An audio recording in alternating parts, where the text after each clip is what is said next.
Bienvenidos a la Facultad de Derecho. Este es un evento articulado en un conjunto de actividades que desarrolla el Departamento de Ciencias Políticas de la Universidad Nacional de Colombia, el grupo de posgrados, maestría en políticas públicas, especialización en políticas públicas, la maestría en estudios latinoamericanos de la facultad y del departamento. Igualmente, esta actividad está articulada y orientada a la promoción de los estudios en asuntos públicos, y uno de estos promotores y organizadores de este evento es la Red Interamericana de Educación en la Administración Pública, INPAE.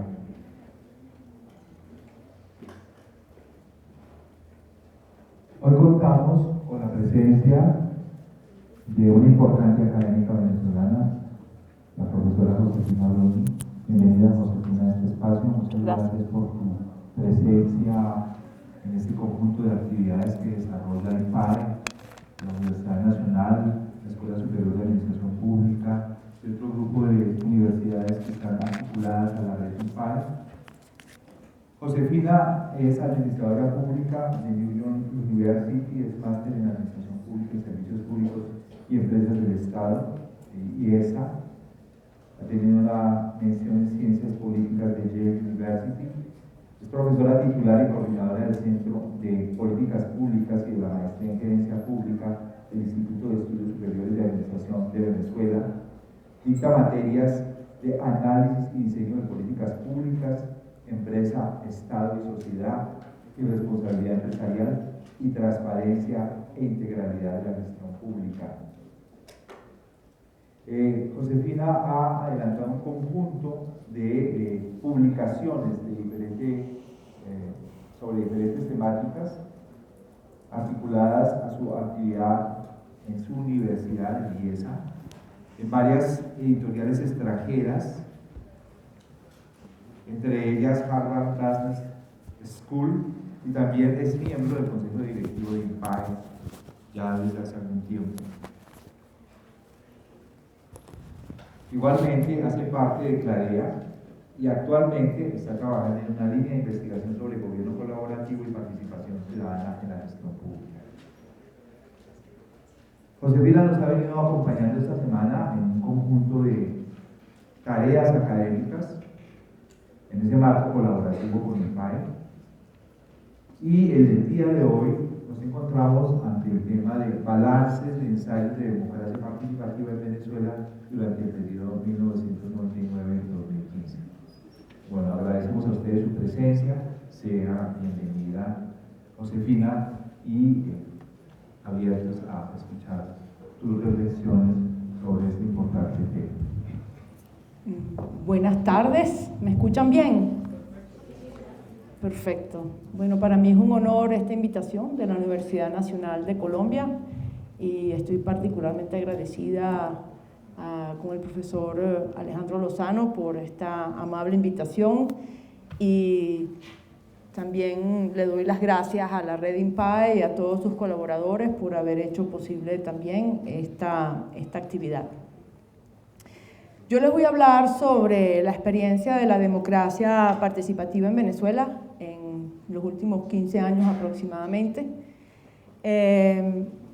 Y voy a hablar un poquito sobre sus orígenes, sobre algunos hechos y algunos datos particulares sobre este proceso en Venezuela. Y voy a hacer también algunas reflexiones sobre digamos, qué ha ocurrido en términos de cuál ha sido el balance de esa experiencia, basándome en un metaanálisis que hice, o sea, un análisis que hice de diversas investigaciones, de hecho de 42 investigaciones que se hicieron sobre este tema en Venezuela. Entonces, básicamente lo que he hecho es sistematizar los resultados de esas investigaciones para entender un poco qué han dicho otros investigadores sobre lo que ha venido pasando en Venezuela sobre este tema. Y voy a cerrar la charla con algunas reflexiones sobre los retos a futuro que se enfrentan hoy día en Venezuela con relación a la democracia participativa. Un poquito de... Yo sé que Venezuela está al lado de Colombia, pero así como unos datos generales sobre Venezuela, bueno, somos casi del tamaño de Colombia, un 80% del territorio colombiano, tenemos aproximadamente 30 millones de personas que viven allí, somos un país muy urbano, 94% de la población es urbana, cosa que determina en gran parte cómo nos comportamos políticamente. Y en 5 áreas metropolitanas del país está más del 60% de la población. Entonces se pueden imaginar, está muy concentrada la población. Nuestra economía, bueno, lo saben, es petrolera, pero es sumamente rentista y en ese sentido, y esto afecta mucho nuestro sistema político porque es un sistema político que desde, por la estructura económica que tenemos, es un sistema político, o todos los sistemas políticos que hemos tenido desde el principio del siglo XX hasta hoy, no importa cuál sea el régimen, todos han distribuido renta, se han dedicado a distribuir renta petrolera de una manera u otra.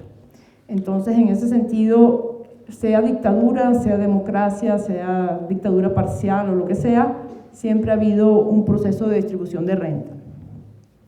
Otra característica interesante y que tiene que ver con el rentismo es que es un país donde casi todas las divisas las produce el Estado a través de la petrolera. Y bueno, somos un país mestizo, muy parecido en los mestizajes ahí en las categorías colombianas, caribeños, andinos y llaneros. Pero tenemos realmente una población indígena, etnias bastante pequeñas, aproximadamente 300.000 habitantes, casi todos guayú, que son los que están en la frontera entre Venezuela y Colombia. Bueno, dándole un poquito eso para ubicarnos, quería ubicarnos también un poquito en la historia de nuestro país, porque este es como el antecedente al tema de la democracia participativa. En el año 58 cae la dictadura del general Pérez Jiménez y se establece una democracia por un acuerdo de élites. Ese acuerdo de élites se llama el Pacto de Punto Fijo, que es un acuerdo de élites que no habían logrado ponerse de acuerdo en un ensayo anterior llamado el Trienio Adeco de democracia, digamos, masiva, y a raíz de esos desacuerdos, de alguna manera había llegado la dictadura de Pérez Jiménez. Entonces, un poco para asegurar que se preservara en el tiempo la democracia, se llegó a este pacto de élites entre diversos actores, que eran básicamente partidos políticos y distintas fuerzas vivas, como movimientos sindicales, empresariado, etc. En el año 73 tenemos un hecho muy importante para nuestro país que marca la historia de nuestro país, que es el boom petrolero, cuando suben los precios del petróleo.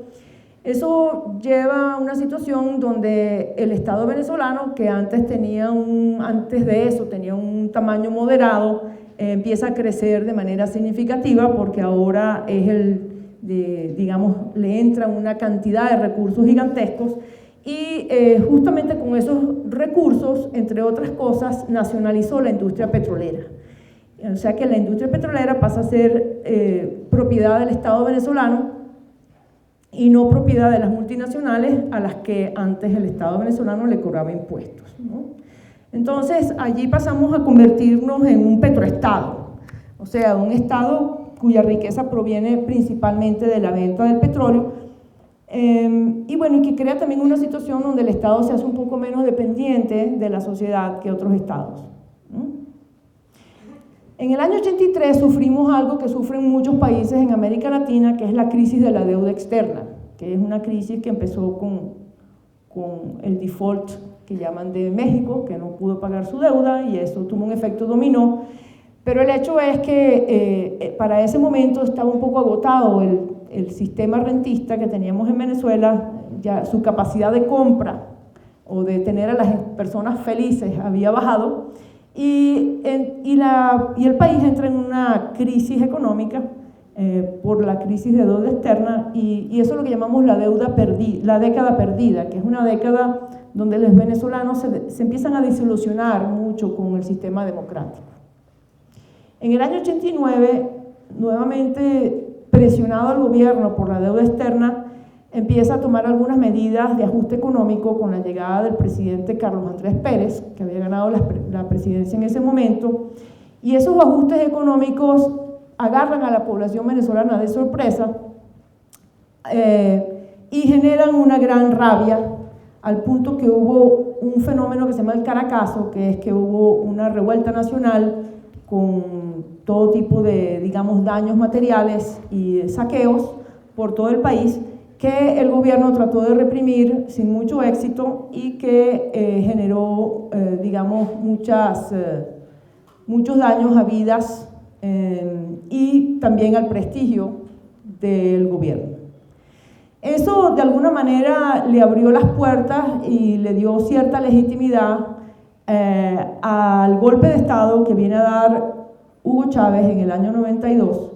De hecho, fue bienvenido por muchas personas, en parte y como consecuencia de los eventos del Caracazo que habían dejado, digamos, una cicatriz muy fuerte en todo el país. En los años 90,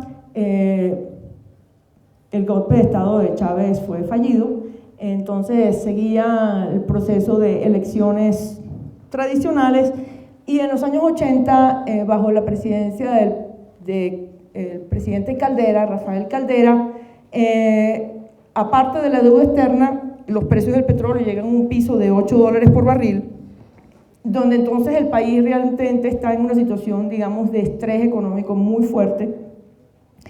Para ese entonces ya había 50% de empleo informal, cosa que no, por ejemplo, en los años 70 había 0% de empleo informal. Entonces se pueden imaginar la transformación del país entre el año 75 y el mediado de los 90 en ese sentido. Y los salarios reales eran 30% de lo que habían sido en el año 80. Estamos hablando de un país en una situación muy deteriorada. Es en ese contexto que Hugo Chávez gana las elecciones en el año 98, disculpen, bueno, con una mayoría bastante sólida sobre los otros candidatos. Y luego de la victoria de Hugo Chávez, empieza también un proceso de alza de los precios petroleros, un periodo de prosperidad relativa en Venezuela, y también un regreso a lo que llamaríamos el petroestado, porque otra vez el Estado entra en un proceso expansivo, bueno, con los fondos de la renta petrolera. Entonces, dado este contexto, vamos a ubicarnos un poquito en lo que llamamos la versión bolivariana de la democracia participativa. Cuando Chávez es electo en el año 98, él llega con la promesa de una democracia más participativa.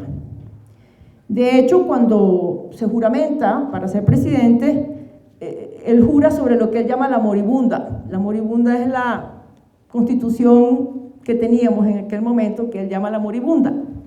Y jura sobre la moribunda eliminar la democracia representativa y crear una democracia participativa y protagónica. Y hace un llamado a una asamblea constituyente, justamente en el año 99. A raíz de ahí, bueno, se produce una constitución, que es la Constitución de la República Bolivariana de Venezuela, porque justamente con la Constitución del año 99 se cambia el nombre del país, de Venezuela a República Bolivariana. Y bueno, en esa Constitución, un hecho es que en su exposición de motivo se habla de la refundación de la República y de establecer una sociedad más democrática. Específicamente, se habla de una democracia participativa y protagónica. Ese es el lenguaje que se usa en la Constitución, aunque en la práctica lo que se ve es una especie de mezcla entre democracia representativa y democracia directa en el planteamiento que hay dentro del texto de la Constitución. Es importante tener en cuenta que en la exposición de motivos no solo se habla de un Estado más democrático en la Constitución, sino también de una sociedad más democrática, y esto es importante tenerlo en cuenta, porque no es solo la idea de democracia política la que se propone, sino también la democracia social y económica, que es mucho más dentro de la tradición, digamos, de los movimientos de izquierda. Entonces tenemos la democracia política por un lado y la democracia social y económica, que está también planteado. Entonces, dentro de la exposición de motivos de esa nueva Constitución se habla de la corrección de injusticias, de superar la discriminación y del desarrollo o logro de una ciudadanía plena. Como les digo, esta Constitución contiene elementos de democracia representativa y también de democracia directa. Se observa, por ejemplo, que en el título 2, como ven allá arriba del capítulo 4, dice que el ciudadano tiene derechos a participar directamente o por medios de sus representantes, o sea, tanto directa como representativa. No solo a través del voto, sino también a través de lo que llaman la formación, ejecución, control y gestión de políticas públicas, ¿no? Entonces está pensando que el ciudadano incluso va a gestar políticas públicas directamente y que va a ejecutarlas, incluso formarlas y controlarlas. Entonces estamos hablando de un ciudadano que no solamente elige a representantes, sino que gestiona las políticas públicas. Se establecen algunos mecanismos de democracia directa como el referendo, la consulta popular, la revocación de mandatos, iniciativas legislativas, cabildos abiertos, asambleas de ciudadanos. De hecho, la mayoría de esos mecanismos ya existían. Por ejemplo, cabildos abiertos, iniciativas legislativas, consultas populares, ya existían en la Constitución anterior. En ese sentido, digamos que tampoco es que avanza mucho más allá de, digamos, las declaraciones que hay en las exposiciones de motivos. Pero en la parte social y económica sí plantean temas como autogestión, cogestión de comunidades, cooperativas, cajas de ahorro, empresas comunitarias. Todo eso es nombrado en la Constitución como nuevos mecanismos de participación. Entonces sí estamos viendo que la participación es vista no solo como política, sino también como económica. Y básicamente, en ese sentido, plantea todo tipo de asociación guiada por la idea de mutua cooperación o de solidaridad. También, por supuesto, la Constitución incluye las clásicas mecanismos de democracia representativa, como la representación ejecutiva, la legislativa y la tradicional división de poderes a la estilo Montesquieu. Conceptos clave en nuestra Constitución hoy día: vida, libertad, justicia, equidad, solidaridad, responsabilidad social, derechos humanos, pluralismo político, corresponsabilidad de los ciudadanos e inclusión social. Para mí un concepto bien interesante y particular de esta Constitución es este tema de corresponsabilidad ciudadana, con el cual no me siento tan cómoda, pero es parte de la tendencia.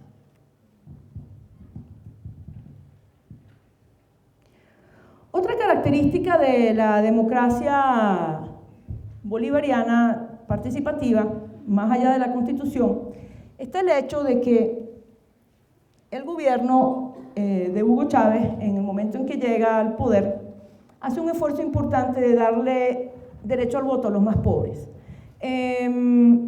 Eso que llaman en inglés enfranchisement, ¿no? Que es, bueno, que muchas personas, aunque tienen formalmente el derecho a votar, a lo mejor no tienen identidad, no tienen una cédula, no tienen nada con que ir a votar. Y eso, bueno, eso ocurrió en Venezuela, eso ocurría en Venezuela. De hecho, se generaron 8 millones de cédulas de identidad nuevas. Eso es mucho. Estamos pensando en, no estoy hablando todos de adultos necesariamente, pero estamos hablando de muchas personas. Incluso hubo un registro importante de 650.000 niños y adolescentes que no estaban registrados en el país, y se le dio solución a un problema de niños apátridas en la zona fronteriza entre Colombia y Venezuela, que eran niños que no se sabía, como no se sabía de dónde habían nacido, no tenían nacionalidad en ninguno de los dos países. Otro esfuerzo que se hace dentro de la versión bolivariana de la democracia participativa, muy dentro de la línea de la democracia económica y social, está, digamos, la bandera de la inclusión social y económica, y eso incluye, entre otras cosas, el concepto de economía social, que fue algo que se trabajó desde el principio en el chavismo, que era la idea de que las personas se organizaran en cooperativas, en empresas de producción social, conceptos que eran como más solidarios, que sustituyeran a la empresa comercial tradicional. Y el otro aspecto es lo que llaman las misiones sociales, que es algo que se lanzó, digamos, con la asesoría de Cuba en el año 2004, que básicamente son, digamos, programas sociales, pero con sentido de urgencia y con una estructura propia más ágil, menos rígida y más organizada alrededor de un proyecto de actividad rápida que se llaman las misiones sociales. El último elemento y muy característico de nuestra democracia participativa en los últimos 15 años, ya va, es el hecho de que ha habido una promoción desde el Estado, de la organización comunitaria. En otras palabras, el Estado, o el gobierno, mejor dicho, desde el Estado, pero el gobierno que está ejerciendo en ese momento, promueve desde las instancias del Estado la organización de las comunidades y de las organizaciones de base, con el fin de que desde esas instancias se ejerza la democracia participativa. Entonces, esto es muy importante porque básicamente aquí la idea es que todo esto se promueve desde las instancias del sector público. Entonces hay un apoyo a todos los movimientos de... Entonces, ¿cuáles fueron los mecanismos que se usaron? Lo primero es que el gobierno de Venezuela, a partir del año 99, empieza a apoyar ciertos movimientos que ya existían, pero que eran incipientes en los años 90, ¿no? Por ejemplo, los comités de tierras urbanas. Los comités de tierras urbanas fueron unos comités que se fueron creando, digamos, de manera espontánea en las zonas urbanas de Caracas, específicamente, después del Caracazo, después de esos movimientos violentos que hubo en el año 89, básicamente como un movimiento de las personas de los barrios populares que querían que se regularizara la tenencia de la tierra en zonas de asentamientos informales, ¿no? Son las personas que habían llegado y habían invadido espacios, como llaman, o estaban en esos asentamientos informales, empezaron a organizarse para pedir, digamos, que se formalizara su tenencia. Querían eso. Esto es capaz que se vaya, ¿eh? Porque me pasó. Remind me later. Ok, vamos a ver. El otro día. Vamos a ver.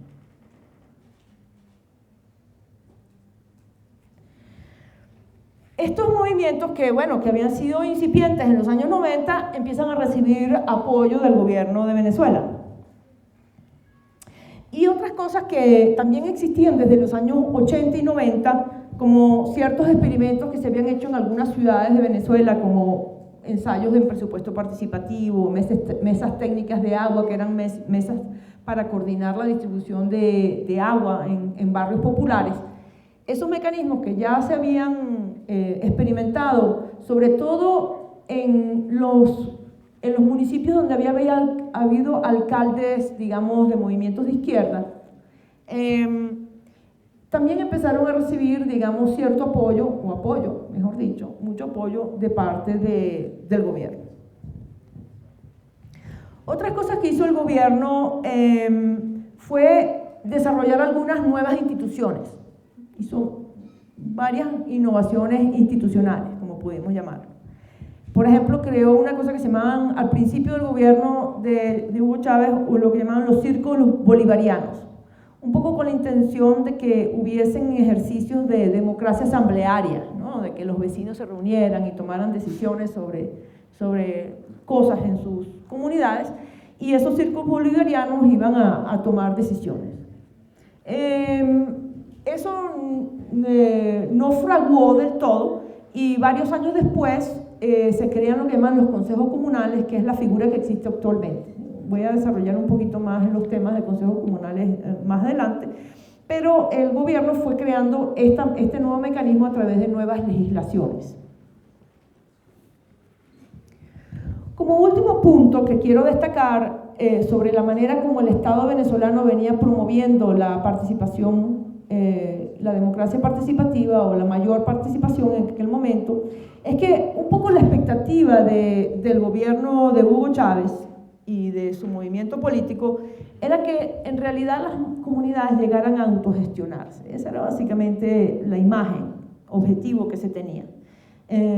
Había una imagen de que querían que las comunidades se autogestionaran, que fueran corresponsables y que se involucraran en la creación de políticas públicas, en su formación, en su ejecución y en su evaluación, tal y cual lo decía en la Constitución.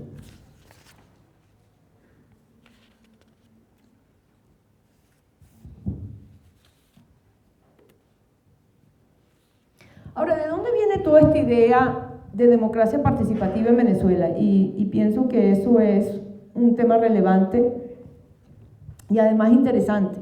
Hay, digamos, como que tres grandes corrientes que yo creo que confluyeron en Venezuela para que el tema de la democracia participativa tomara el auge que tomó, no solo por las corrientes chavistas, sino porque en la Asamblea Constituyente, donde había otras corrientes políticas, también hubo apoyo a esta idea de la democracia participativa. Y yo diría que hay tres grandes corrientes, como les acabo de decir. La primera corriente es lo que llaman la corriente militar, el MBR 200. El MBR 200 es un partido que creó Hugo Chávez en el año 83, en un partido clandestino en realidad, de militares, y que se creó para celebrar los 200 años del nacimiento del libertador Simón Bolívar, ¿no? Es un movimiento bolivariano, entonces MBR, Movimiento Bolivariano Revolucionario, 200 años del nacimiento de Simón Bolívar. Digamos que cuando Chávez llega al poder, un filósofo venezolano llamado Emeterio Gómez escribió un artículo de prensa en el periódico El Universal, que es uno de los periódicos nacionales en Venezuela, que se titulaba Totalitarismo espartano, con la idea o con la preocupación de que, por lo menos de lo que él veía, del discurso del movimiento MBR 200, veía allí como que los militares estos militares bolivarianos manejaban una especie de noción rusoniana de democracia, ¿no? Centrada en la voluntad general. Entonces tenían esta idea de que la voluntad general no era la suma de voluntades individuales, sino había esta visión de que había un soberano, y Chávez siempre hablaba del soberano, ¿no? Que decidía por la vía de la democracia directa los destinos del país, y que los individuos debían plegarse o alinearse completamente con esa voluntad general. Un poco con la visión rusoniana de que cuando nos entregamos a la comunidad, nos entregamos a nosotros mismos, ¿no? Entonces, esta idea muy poco individualista, más bien como muy republicana, de democracia, que un poco siguiendo las pautas de Rousseau, dentro del movimiento bolivariano revolucionario 200, seguía dos pautas fundamentales también que estaban en el pensamiento político de Rousseau. Uno es eliminar las diferencias de clase, porque al menos según Rousseau eso eliminaría los conflictos de interés que evitan justamente que se construya una voluntad popular. Y el movimiento, y Rousseau, como bien saben, condenaba las facciones, no le gustaban los partidos políticos, y el movimiento bolivariano revolucionario 200 era un movimiento antipartido tradicional, ¿no? Era si bien era un partido militar, era un movimiento antipartido. No creía en que hubiese multiplicidad de facciones o partidos en un país. Lo otro que seguía este movimiento revolucionario bolivariano 200 era la idea de la socialización del ciudadano, de crear este ciudadano que estuviese fuertemente identificado con su sociedad, estas ideas de patria y un poco la idea de estas religiones cívicas. Y cuando vemos al presidente Chávez, cuando estaba vivo, se manejaba mucho como un líder religioso en ese sentido. Y también dentro del movimiento bolivariano revolucionario 200 había y se propuso y se llevó a la Constitución del año 99 un nuevo poder. Aparte del poder legislativo, el poder judicial, el poder ejecutivo, se creó lo que llamaban el poder moral, que por cierto era un poder que el propio Simón Bolívar había propuesto en los textos que había escrito. Un poco con esta idea de crear esta religión cívica y de socializar a las personas en ser buenos republicanos. La segunda corriente que confluyó en la Constitución bolivariana del año 99 fueron las izquierdas revolucionarias venezolanas. Ustedes deben saber que, al igual que Colombia, pero de manera diferente, en Venezuela también hubo una guerrilla. En los años 60 hubo una guerra civil en Venezuela. La diferencia es que fue derrotada en aquel momento militarmente, al menos en Venezuela. Y justamente tras la desmovilización de esta guerrilla, quedaron los exguerrilleros. Y muchos de estos exguerrilleros entraron al proceso político venezolano, a participar activamente, algunos, digamos, de manera más abierta, otros ejerciendo el trotskismo, que llamaban, tratando de penetrar distintas instituciones, incluyendo la militar, con elementos de pensamiento marxista. Y dentro de este movimiento, como se les perseguía, en cierto sentido, tanto durante la guerrilla e incluso luego que ingresaron, digamos, a la vida pacífica, también se les perseguía hasta cierto punto por actividades, como encapuchados y otros tipos de actividades de esa naturaleza. La izquierda venezolana consideraba que la democracia representativa establecida en el año 58 era una dictadura. Y cuando nosotros leemos, si ustedes abren, por ejemplo, páginas web como Aporrea, donde escriben los chavistas intelectuales venezolanos, ellos nunca hablan de la democracia del 58 al 98 como una democracia, sino como una dictadura. Entonces esa es la concepción que manejan de ese periodo.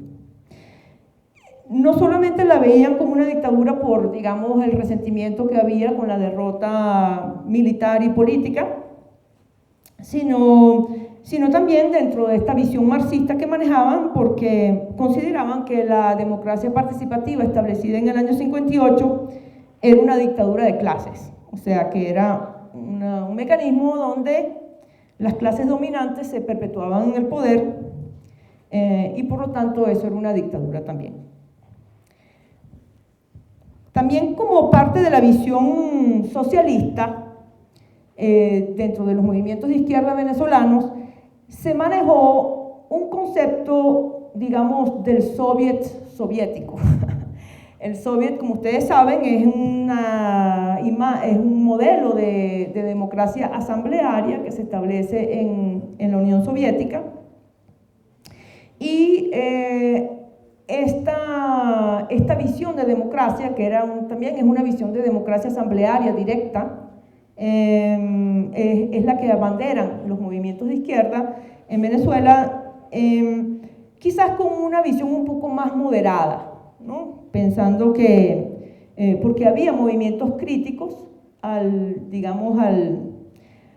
modelo más estalinista del estilo soviético, y pensando más bien en no dejar que se burocratizaran los soviets, ¿no?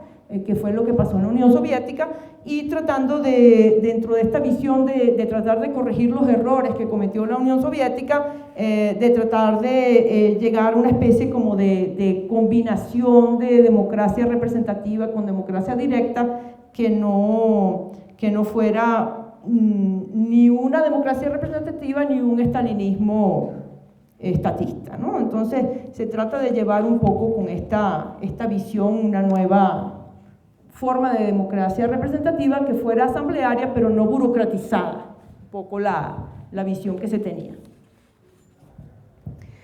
Finalmente, ¿cómo estamos de tiempo? Porque yo tengo que administrarme aquí, puedo hablar muchas horas.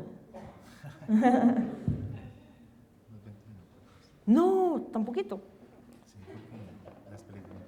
Ah, sí, 30 minutos, ok.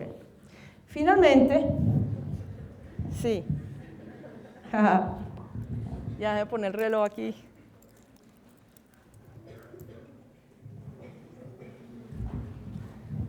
Bueno, a mí me apasionan los temas estos, entonces puedo seguir hablando para siempre. Finalmente tenemos una cosa muy importante que a lo mejor está presente aquí en Colombia, que es el pensamiento católico en la segunda parte del siglo XX, que también tuvo mucha influencia sobre el pensamiento sobre democracia participativa en Venezuela, y que ha sido documentada por la historiadora Margarita López Maya. Y mucho de lo que voy a decir ahorita básicamente estoy parafraseando a la profesora López. La profesora López destaca que bueno, luego del Concilio Vaticano II, como ustedes conocen, bueno, la Iglesia hace este llamado a una postura más activa de la Iglesia con relación a la desigualdad en el mundo, y aquí en Colombia ocurre el Consejo Episcopal de América Latina, aquí en Medellín, en el año 68, donde se acoge la política de la opción por los pobres. A raíz de ahí, en Venezuela empiezan a florecer lo que llaman unos círculos de estudio para el trabajo participativo. En el Centro Gumilla empiezan a promover métodos de participación participativos, donde tratan de involucrar a los sectores populares a participar y construir mecanismos participativos para determinar su propio destino. En ese sentido, hay diversos experimentos, entre otros, por ejemplo, el movimiento cooperativo de los hermanos salesianos.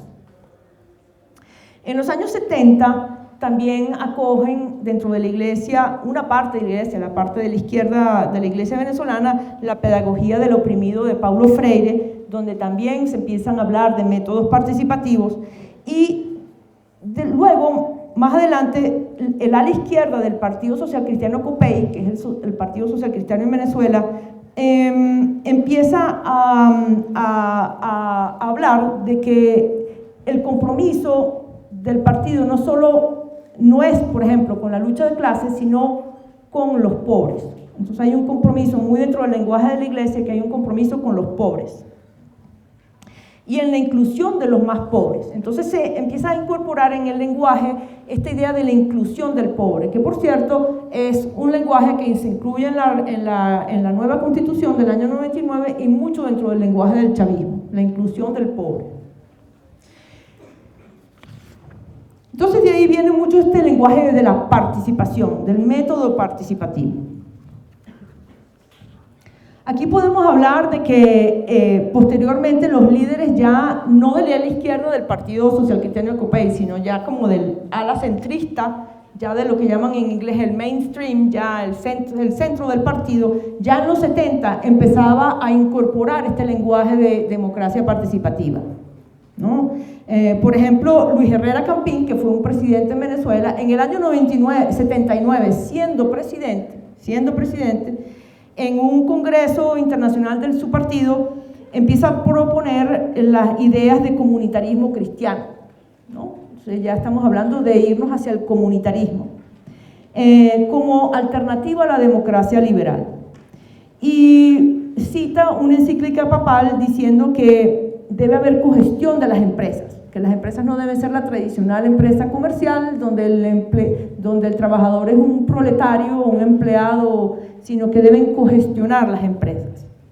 Y también proponen, dentro de esa visión, que la participación es un derecho a ser una parte fecunda y activa de la vida política para contribuir al bien común.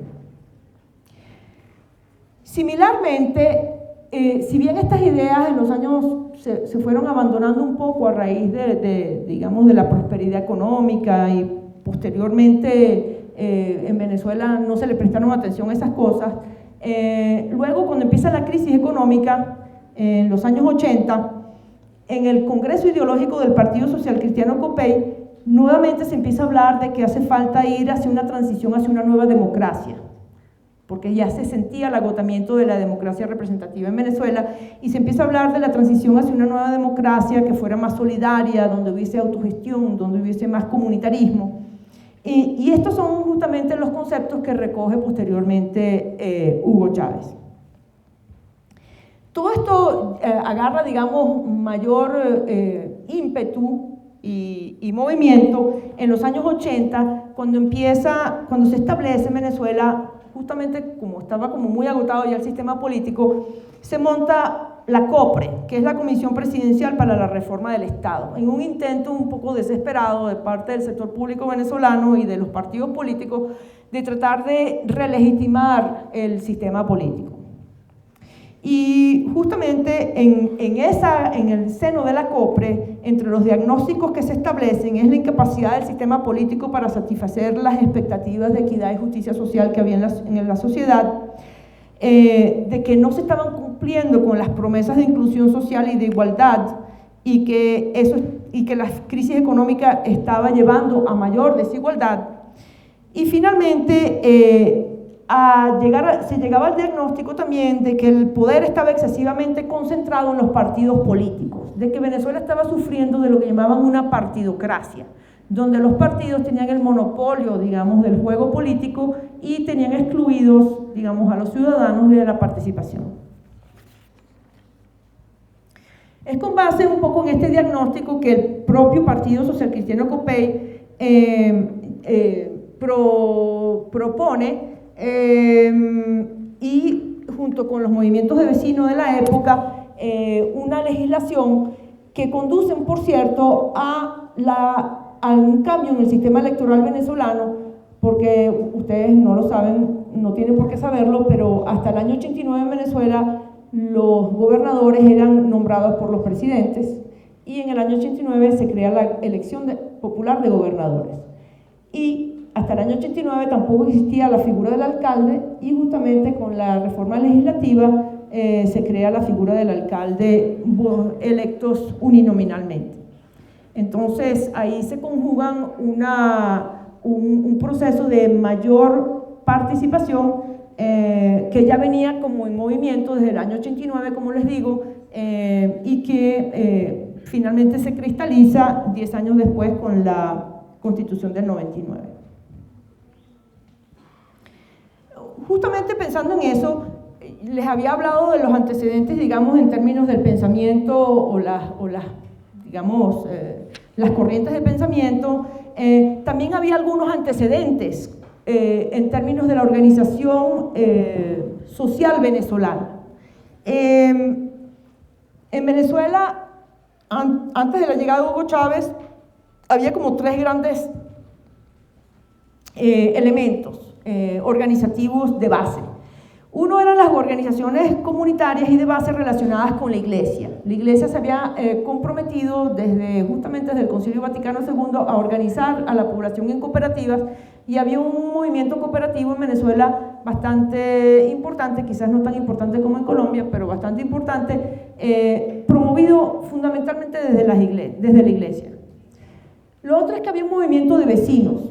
El movimiento de vecinos fue un movimiento fue un fenómeno que se inició en los años 80 en los espacios de clase media, y se crearon las asociaciones de vecinos. Pero fue un movimiento de vecinos, fue un movimiento que fue justamente el que llevó y que finalmente desembocó en la elección de alcaldes.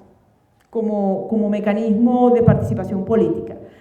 Porque el movimiento de vecinos sentía cierta frustración de que no tenía voz, que los vecinos no tenían voz en ninguna de las cosas que ocurrían en sus comunidades, porque el punto de contacto estaba muy lejano, porque sencillamente no existía siquiera la figura del alcalde.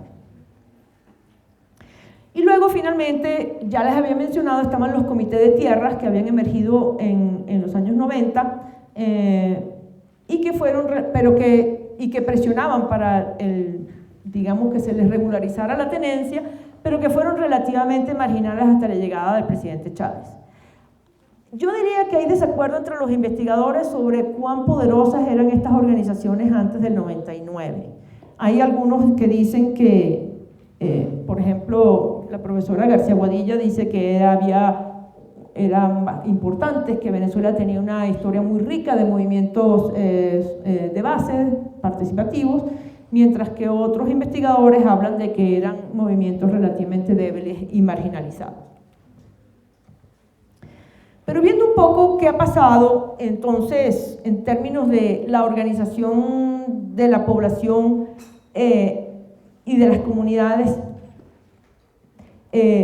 digamos, promovidas desde el Estado, desde el gobierno del presidente Chávez, vemos aquí algunos datos que son muy incompletos porque realmente el Estado venezolano no produce mucha información, pero lo poco que uno consigue más o menos son estas. Si se fijan, mesas técnicas de agua, que son organizaciones que se dedican a tratar de organizar el acceso al agua potable en las comunidades. Bueno, había 1.500 que había organizado el gobierno para el año 2003, ya para el 2011 había unas 7.500. Los comités de tierras urbanas en 5 años duplicaron en cantidad, y de hecho eran muchos más en el año 2003 que en el año 99, que habían como un par de cientos nada más. Las mesas técnicas de comunicaciones, de telecomunicaciones, que eran el mismo espíritu, que eran comunidades organizadas que conversaban con funcionarios públicos sobre acceso a telefonía, por ejemplo, también eran otro mecanismo que se había organizado. Las mesas técnicas de electricidad, que nuevamente tenían que ver con acceso a la electricidad. Ustedes tienen que pensar que todo esto tiene que ver con que en los barrios populares, que son asentamientos informales, muchas veces no había acceso al agua potable, no había acceso a la electricidad, no había acceso a las telecomunicaciones, y estos eran los mecanismos mediante los cuales de alguna manera se trataba de establecer, digamos, un diagnóstico de necesidades en las comunidades y también acuerdos acerca de cómo poner en marcha estos servicios en estas comunidades. Luego también se crearon esto que llaman los medios comunitarios. De hecho, hubo una ley de medios comunitarios. Básicamente aquí es un poco dentro de la línea de pensamiento del gobierno del presidente Chávez, que era que los grandes medios de comunicación eran propiedad de grandes capitalistas que dominaban y controlaban el mensaje. Entonces aquí lo que se hizo fue crear medios comunitarios que eran como radios comunitarios fundamentalmente radios comunitarias controladas desde las comunidades, aunque debo decir que controladas desde comunidades digamos comunidades pero con apellido chavista, pues, o sea, miembros del partido controlan hasta el día de hoy esas radios. Luego estaban los comités de salud, que es otro mecanismo interesante porque es un mecanismo donde se organizaban las comunidades para que levantaran diagnósticos de factores de riesgo en sus comunidades y tuvieran un contacto permanente con el Ministerio de Sanidad en temas de salud. Y finalmente la figura de los consejos comunales, que quizás es la más importante en todo esto. La figura del Consejo Comunal,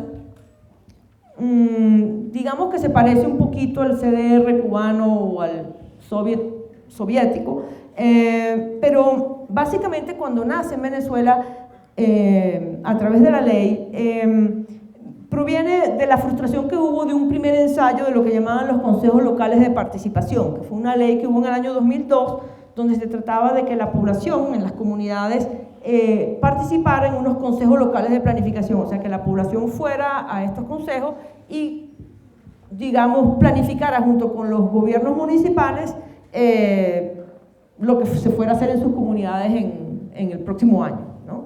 Esto no funcionó muy bien y, bueno, se crea la figura del Consejo Comunal que se rige un poquito por el concepto nuevamente de la democracia asamblearia, de consejo.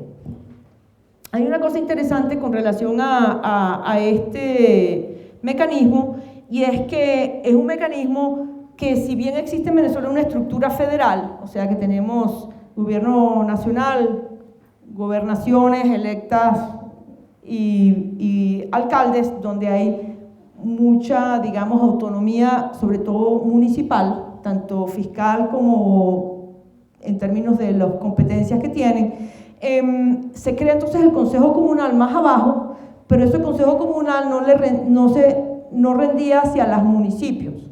O sea, el municipio no era con quien se comunicaba, sino directamente con la presidencia.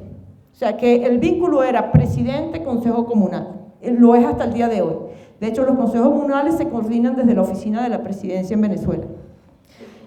Y una cosa interesante con los consejos comunales es que deben registrarse en la oficina de la presidencia, y la oficina de la presidencia tiene poder para vetar el consejo comunal que no le guste, sea porque le parece que no sigue las líneas del partido del gobierno, y el hecho es que si no está registrado en la presidencia no recibes recursos. Entonces, bueno, esa es la característica de los consejos comunales. También otra característica es que hay un poco la expectativa de parte del gobierno de que los consejos comunales se autoadministren y administren su propia agua, su propia luz, sus propios servicios, y por lo menos en el lenguaje del gobierno esa es la expectativa. Y también hay otra característica que tienen los consejos comunales, es que son un elemento híbrido, no son sociedad civil y tampoco son gobierno exactamente. Tienen características de sociedad civil, pero también tienen características de gobierno, porque tienen incluso poderes regulatorios. Ellos son los que le pueden dar permiso a alguien para poner a operar una empresa, por ejemplo. Pueden vetar la existencia de una empresa en un espacio territorial, ¿no?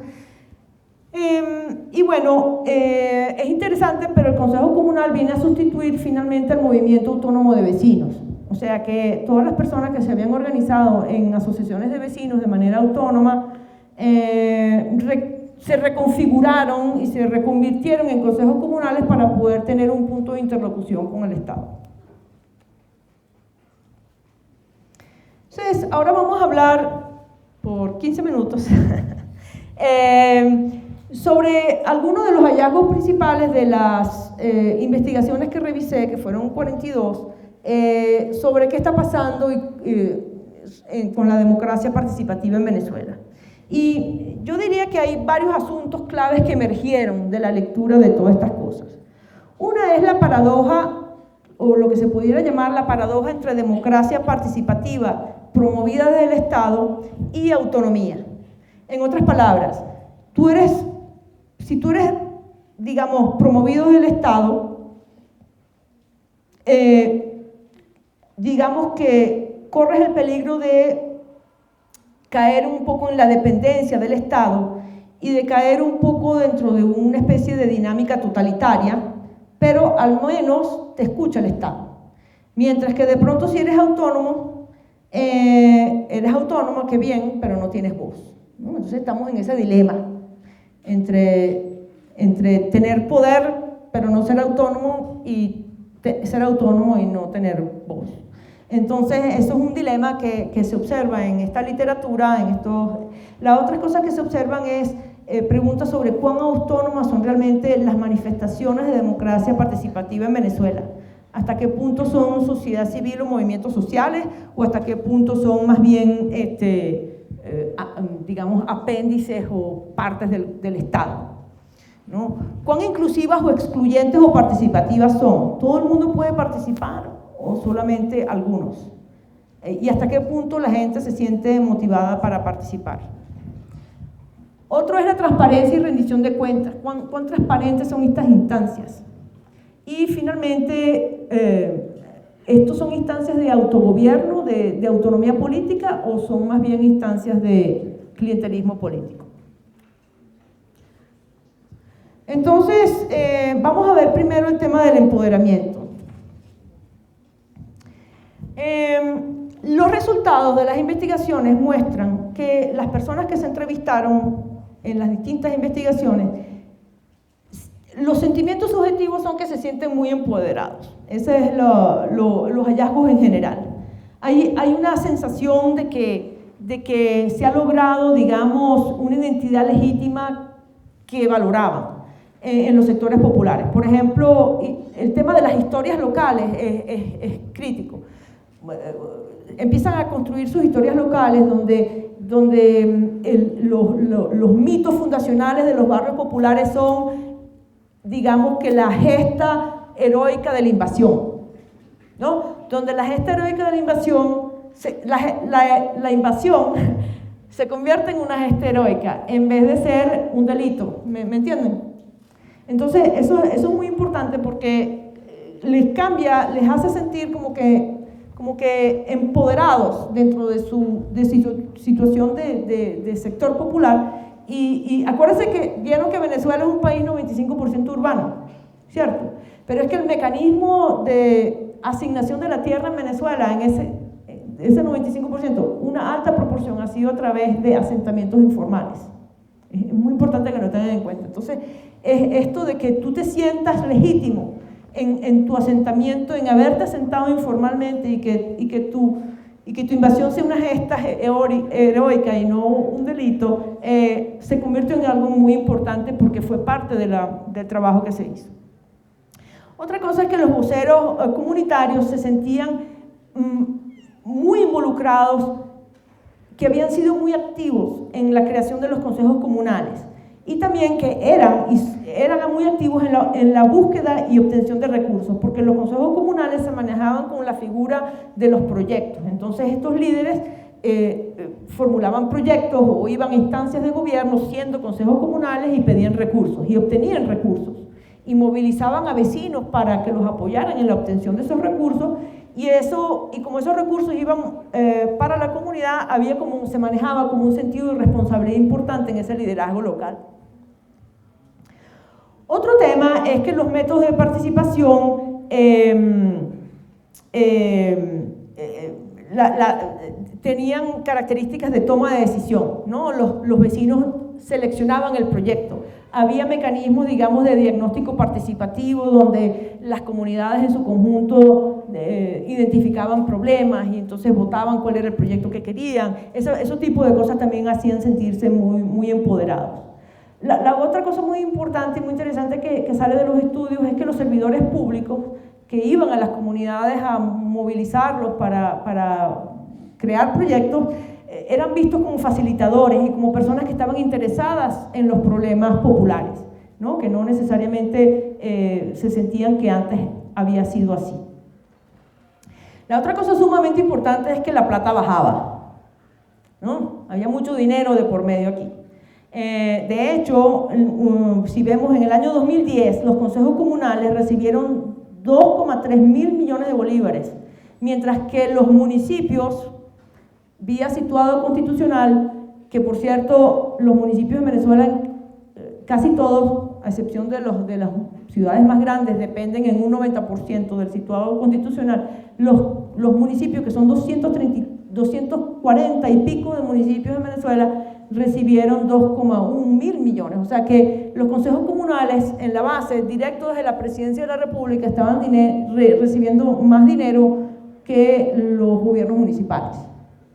¿Okay? Entonces, tenemos que tener como que claras las dimensiones de esto. Y como le dijo un entrevistado a uno de estos investigadores, antes uno era un simple beneficiario, hoy uno es un actor y constructor de política. Ahora, pero ¿cuánta participación, cuánta inclusión, cuánta exclusión realmente hay? De hecho, había muchas más personas involucradas participando, obviamente. Okay. Sí, yo termino rápido. Pero las masas, y esto lo muestran los diferentes estudios, no son fuertemente ideológicas en Venezuela, no lo son. Y esto tiene su lado bueno, su lado malo y su lado feo. Lo bueno es que los voceros comunitarios son mucho... ¿Lo pagué? No, sí está. Aló. Los voceros comunitarios, y esto es muy interesante, esta es la parte buena, son mucho más tolerantes y inclusivos que los activistas políticos, porque son líderes naturales en sus comunidades. Entonces, tratándose de líderes naturales en sus comunidades, a ellos no les importa que si es el PSUV o quien sea el partido, a ellos lo que les interesa es beneficiar a su comunidad. Entonces, en ese sentido, son menos excluyentes que los mismos operadores políticos que bajaban a las comunidades a tratar de movilizarlas. En fin, normas de convivencia, nada de eso se hacía. Lo único que se hacía y se hace, aunque ya no queda el recurso, es buscar dinero para montar una acera, etc. Luego, lo feo es que puede que la inclusión política esté condicionada dentro de los consejos comunales, porque algunos consejos comunales, algunos liderazgos sí son como más radicales, y si la población, si una familia no era chavista, bueno, la sacaba del juego. Y lo otro que sí también es dentro de lo feo es que los consejos comunales que no estaban alineados con el chavismo no recibían recursos, y eso está 100% documentado, es muy común. Eso de hecho se observa, por ejemplo, que en los sectores de clase media en Caracas que están organizados en consejos comunales nunca reciben recursos para ninguna obra pública de parte de la Presidencia de la República. Otro problema con la participación es el tema del consumo de tiempo, y esto es quizás como un viejo tema con la participación.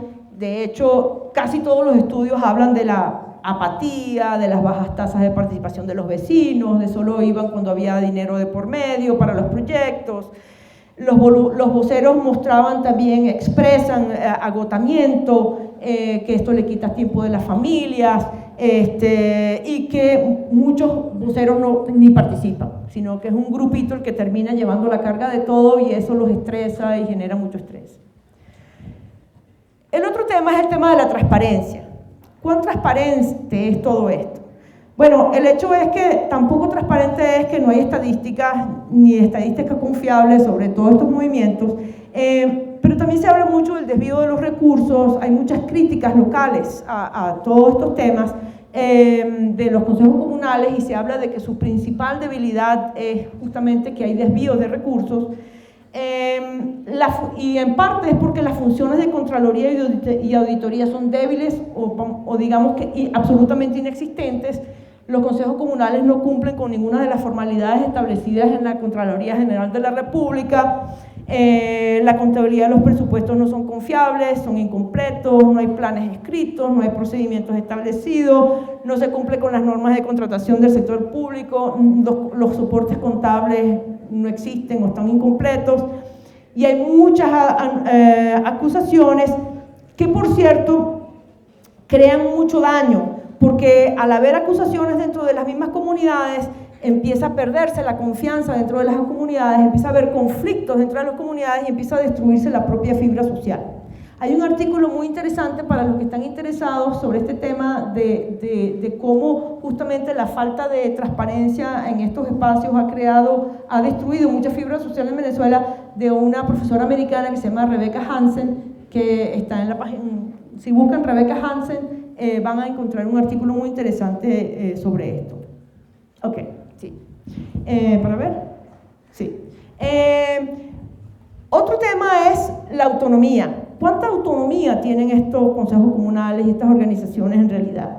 Un tema que queda claro en los estudios es su dependencia financiera del gobierno central, y por lo tanto también una subordinación a la movilización política. De hecho, una de las cosas, digamos, más graves que ha ocurrido en los últimos años, sobre todo desde la nueva ley de consejos comunales, una segunda ley de consejos comunales en el año 2009, es que los consejos comunales perdieron la poca autonomía que tenían antes, desde la ley de 2006. Primero porque ahora la nueva ley dice que los consejos comunales deben servir el avance del Estado socialista, o sea, que no puede haber diversidad política, que deben asumir funciones productivas y que deben participar en la defensa nacional a través de las milicias bolivarianas, que son como una especie como de partido militar. Finalmente, en el año 2010, los consejos comunales son sometidos a la comuna, a otra figura un poco más alta, que en este momento es manejada por una cosa que se llaman las salas de batalla social, que por cierto son, digamos, como unos, vamos a llamarlo así, como unas organizaciones del partido, el PSUV, de juventud, que son formadas en la República de Cuba.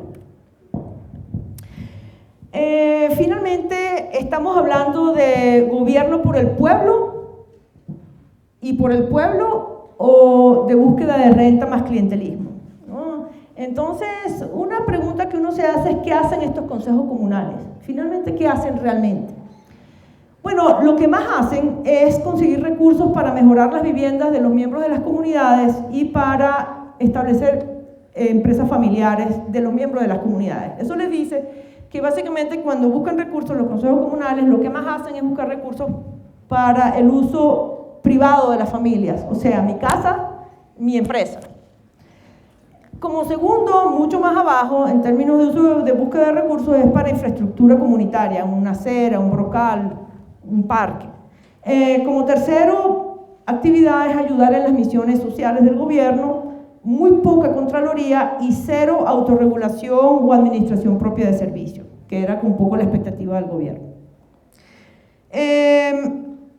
Las noticias del gobierno, por el contrario, y eso demuestra un poco, digamos, la distancia entre la realidad y la intención del gobierno, es que haya en las noticias, cuando uno lee las noticias del gobierno, que esto lo recolectó Machado, hizo un estudio hemerográfico, la noticia habla de que hay contraloría social en las comunidades, que hay formación, que hay diagnóstico de problemas, que hay planificación comunitaria. Entonces hay como una imagen muy diferente allí de lo que eso es. Y para cerrar, un minuto,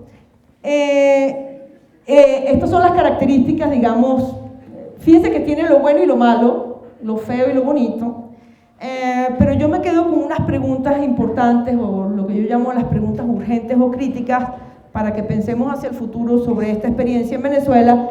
Y la primera es: ¿qué le pasará a la democracia participativa venezolana a medida que avance la política de establecer el socialismo del siglo XXI, que ha sido, digamos, lo que más recientemente ha tratado de hacer nuestro gobierno? Como un mecanismo, digamos, de eliminación completo de la empresa privada y del Estado socialista.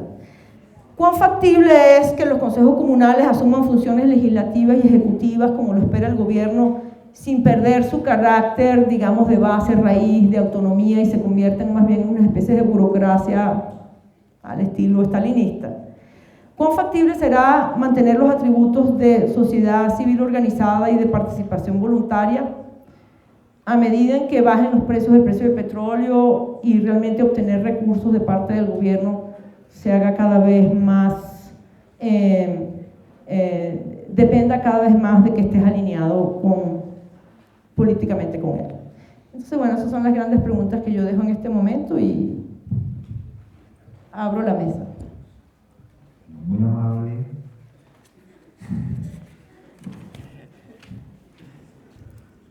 Disculpa un poco la insistencia. Discúlpame. No, tranquilo. Bueno, Josefina nos ha planteado un amplio panorama histórico de estas experiencias. Entonces, está abierto el espacio para que podamos preguntar o ampliar algunas cosas. Si quieres, eso se le puede entregar a ellos, ¿no? Ellos se les puede entregar eso a alguien que quiera preguntar. No sé si quieren venir para acá o preguntar a través del micrófono. Sí.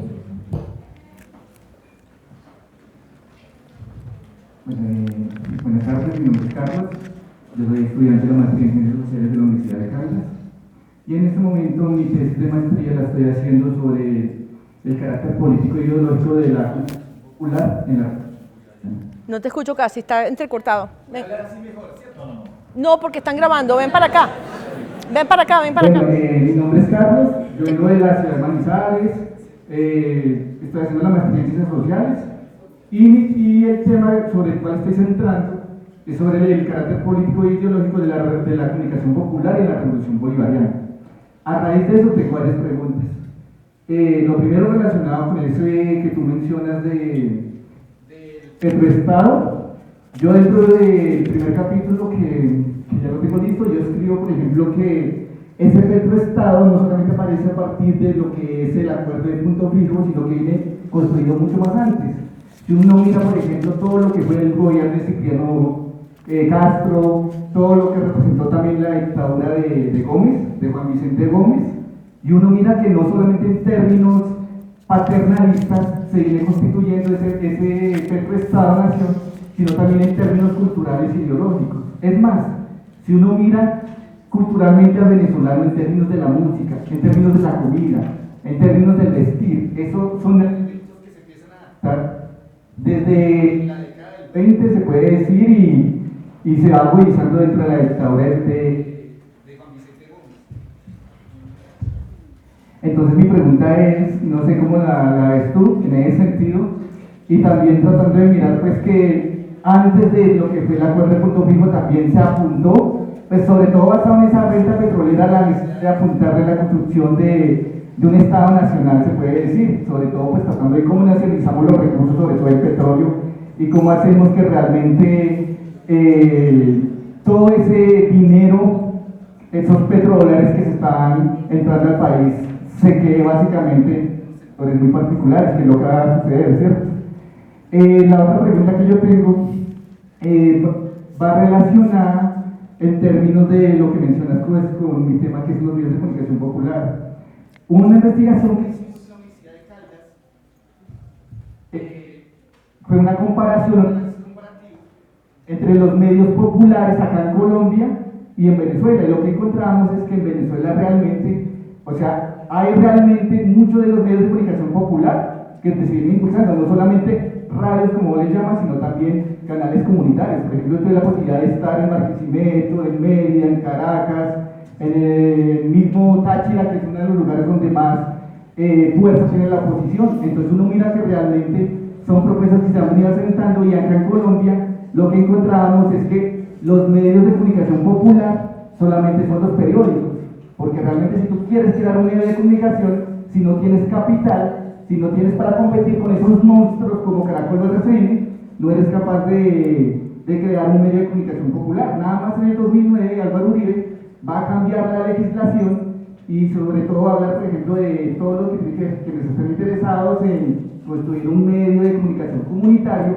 van a tener que, ¿cómo decirlo?, participar de una licitación con otros, pues con todos los casos que yo te digo. Entonces, en ese sentido, yo diría que realmente los medios de comunicación popular no son realmente de papel y no todos tienen una visión chavista. Es más, uno se pone a hablar y la autocrítica entre muchos medios, por ejemplo, uno mira no solamente en la Porrea, uno revisa Porrea, también revisa todo lo que es, por ejemplo, Katria también tiene una visión muy autocrítica. Uno mira también Tacuy TV, que son canales de Mérida. Y lo otro que te iba a preguntar es también en términos de la participación. Uno mira que sí o sí, desde parte del chavismo se ha permitido la participación política. Uno se puede hablar con la gente de Venezuela, de la oposición, y tiene muy montado el discurso. Es muy, muy claro. Y uno sabe por qué el gobierno lo ha permitido. ¿Qué más, por favor?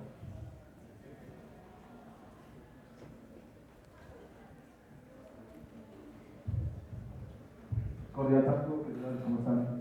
Para todas y todos. Quería hacer una pregunta, pues es que, bueno, pues dos, si se puede. Bueno, la primera, hasta ahorita, pues hace más o menos aproximadamente 2 años, salió una publicación de una noticia que decía que bueno, ya política económica que tiene pues ahorita Venezuela como tal, la viabilidad económica que tiene, digamos, ya que por ahí 5 o 6 años, se le dice que ya, bueno, es una de las economías ya en bancarrota y en quiebra, y pues decían que, bueno, ahorita pues decían que, bueno, porque, bueno, dentro de las organizaciones latinoamericanas se podía contemplar la idea de sacar una moneda que fuera meramente latinoamericana, o sea, decir como un euro, una libra, bueno, o una moneda que homogenizara como tal el mercado latinoamericano y que ayudara a salir de esa quiebra, digamos, a países emergentes como Venezuela o Cuba, o digamos, bueno, los más marginados como Surinam y, bueno, las Guyanas francesas como tal, para, digamos, solventar esa crisis del déficit económico que tiene, digamos, ahorita actualmente el país vecino, ¿no? Bueno, y pues la segunda también está, digamos, orientada, bueno, digamos, digamos, cómo se fortalece, digamos, en parte esos procesos de participación ciudadana pues, en la democracia, tanto pues, representativa e inclusiva, pues, que usted nos acaba de mostrar en su anterior presentación. Ya, no entendí la última pregunta, ¿podrías repetirla? Que, digamos, cómo podríamos fortalecer, digamos, hacer, digamos, unos ejemplos comparados de cómo contribuir a fortalecer esa democracia participativa, pues, producto de su investigación, pues, acá, pues, a lo que tiene que ver con la democracia participativa acá en Colombia. Gracias. ¿Qué más? ¿Qué otras preguntas? No. ¿Alguien más?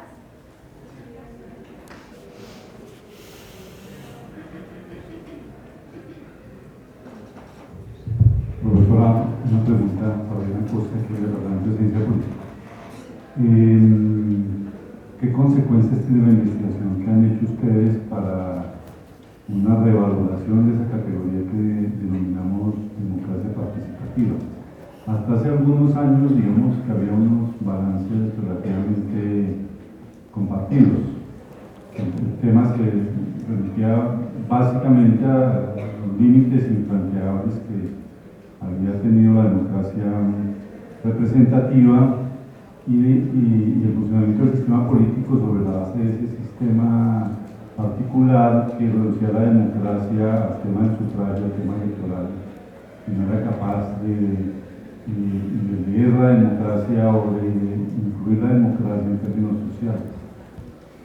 Ha corrido mucha agua, digamos, desde 30 años para acá con respecto a eso. Nuestra Constitución del 91 colombiana habla de democracia participativa, y una democracia participativa que tiene un signo muy particular, porque es como la inclusión de las comunidades al ejercicio de lo que llaman la corresponsabilidad, que es una inclusión en clave de privatización de lo público. Eso es lo que ha sucedido aquí en nuestro país.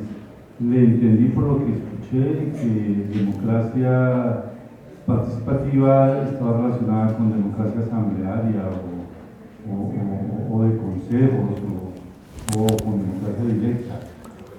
Me gustaría mucho escuchar su opinión sobre qué consecuencias tiene la investigación para una redeterminación de la categoría de la democracia participativa, estudiado el caso de Venezuela.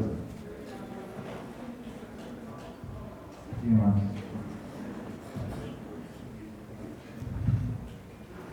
Buenas tardes, ¿cómo le va?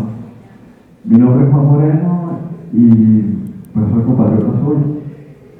Y también me gustaría saber su opinión con respecto a los consejos comunitarios y que actualmente, debido a la crisis que hay en Venezuela, con la escasez de alimentos, ahora los consejos comunitarios están gestionando, digamos, la distribución de alimentos, pero en este caso es solamente a los que son partidarios del chavismo y los que no, pues simplemente no tienen alimentos. Me gustaría saber su opinión sobre eso. Muchísimas gracias.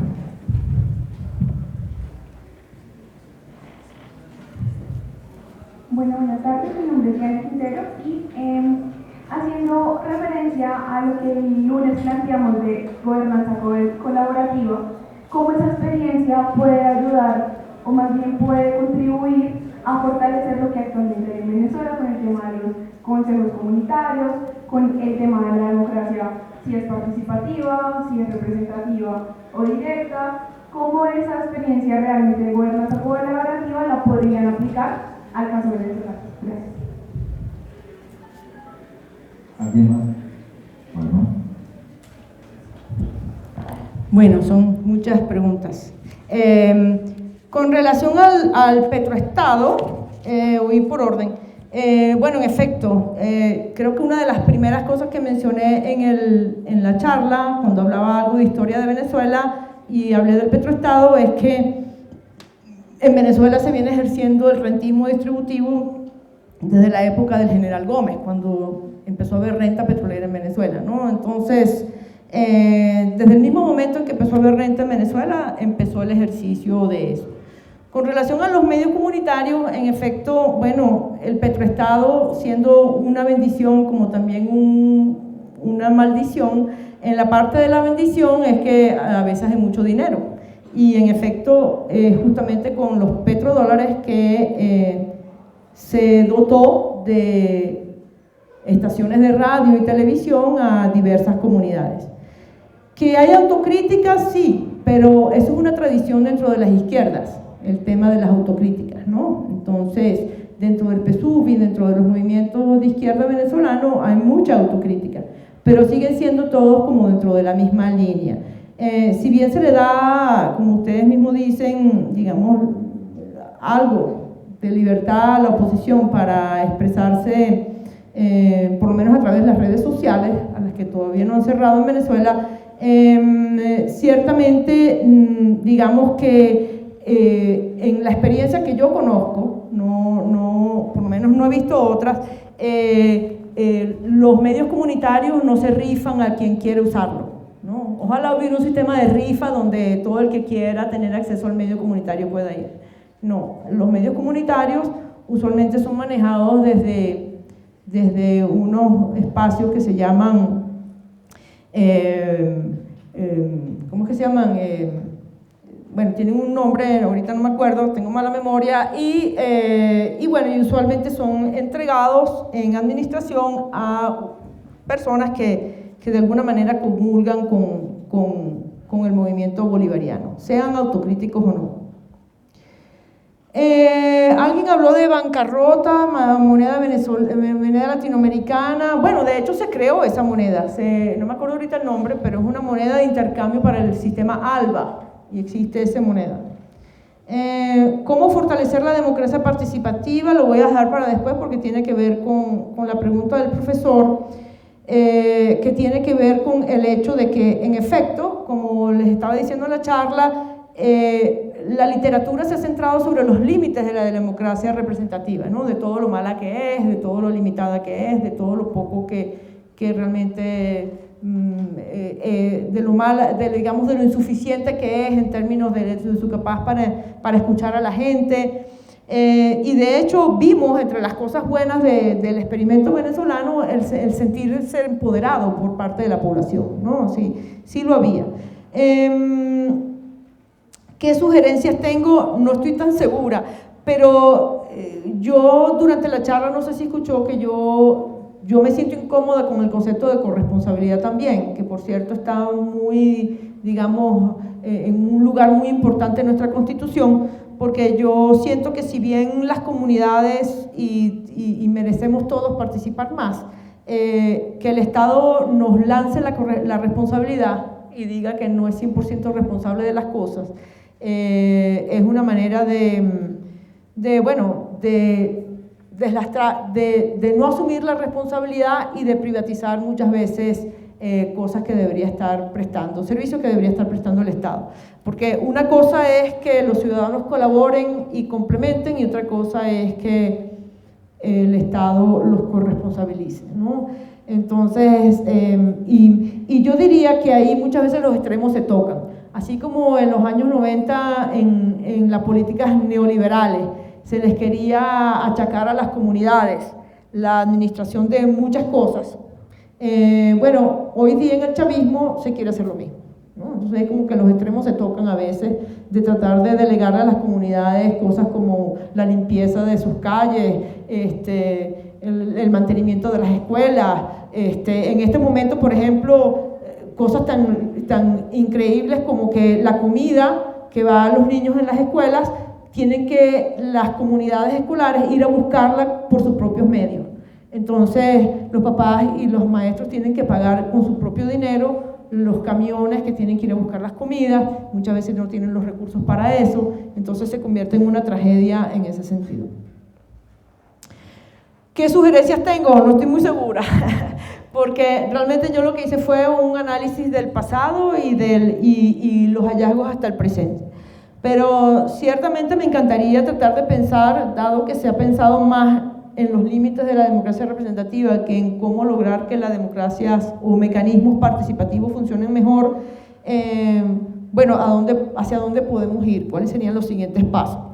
Pero entonces, bueno, los invito a todos a pensar, me encantaría tener un grupo de análisis o algo que nos permita pensar en hacia dónde se puede ir, cuáles serían los siguientes pasos en este sentido. Lo que sí es muy particular del caso venezolano, y ahí quizás digamos que nuevamente es la bendición y la maldición del petróleo, es que aquí se movilizó y se logró organizar a las personas, digamos que a punta de dinero, ¿no? Con plata le decía, bueno, si te organizas, te doy dinero. Eso pasó también con las cooperativas. Hubo un momento dado donde el gobierno, en el año 2005, creó una ley de cooperativas y dijo, cualquiera que se organice en grupos de 5, funde una cooperativa, la registre, puede venir a pedir un préstamo para que monte un emprendimiento económico. Bueno, en eso las personas no se comportaron como hubiéramos querido, como hubiera querido el gobierno. De hecho, si algo le pasó al presidente Chávez fue decepcionarse con el cooperativismo como mecanismo, y justamente a raíz de ese fracaso del cooperativismo, como él se lo imaginó, que es que el pueblo popular se iba a organizar en grupos de 5, iban todos a venir a pedir un préstamo y iban a montar empresas exitosas. Cuando vio que el dinero se lo gastaban era en el bautizo de un niño o en comprarse una moto, ¿no?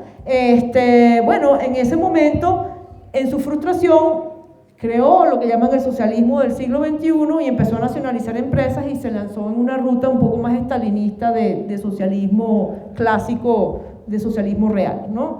Entonces, lo que les quiero decir es que el mismo chavismo ha tenido sus frustraciones de ir, digamos, de estas democracias, digamos, un poco más abiertas, participativas, digamos, creativas de la población hacia unas estructuras un poco más de socialismo real, que los ha llevado a las circunstancias, no necesariamente lo que querían. Y entonces, en ese sentido, sí ha habido frustración, por lo menos en la parte, digamos, de la participación económica. En la parte de la participación política, yo diría que las mayores limitantes han sido temas de tiempo y de que las personas no participan a menos que sea algo, digamos, urgente o muy material. ¿Cómo cambiar nuestra cultura? ¿Qué ha pasado? Es que yo creo que esto está ya tan documentado en la literatura que no sé en realidad cómo se puede mejorar. En Europa misma, si bien se ha tratado de ir hacia mecanismos participativos de democracia, tampoco es que se ha logrado que la gente de manera tan entusiasta quiera participar en procesos.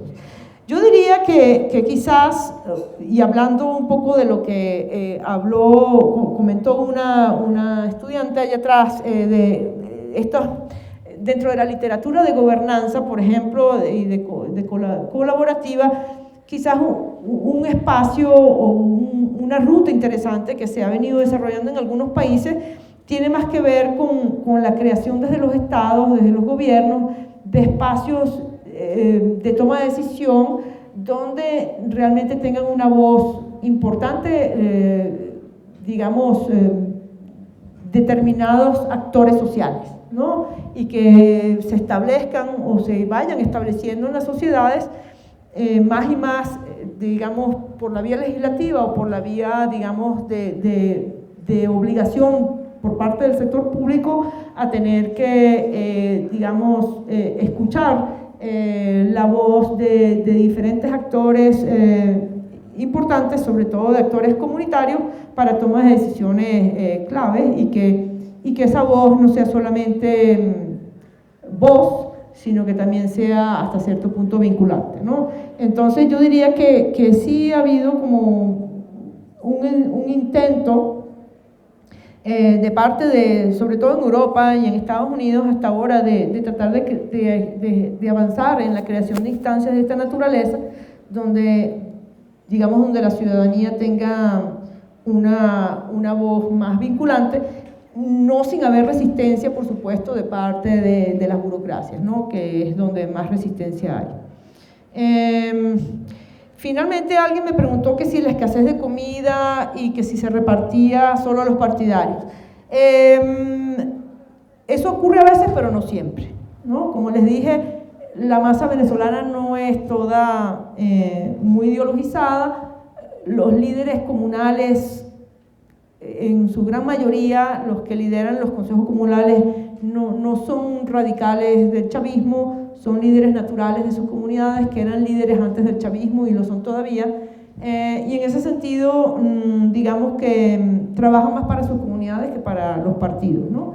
Sin embargo, ahí hay como una tensión que se puede estar manejando.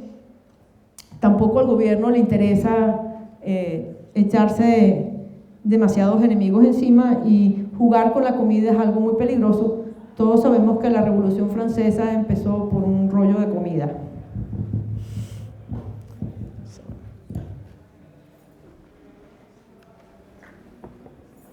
Bueno, agradecerles a todas y a todos su presencia, agradecerte a ti la presencia de Josefina en este espacio de construcción colectiva de academia que venimos haciendo, toda esta red de profesores y de actividades.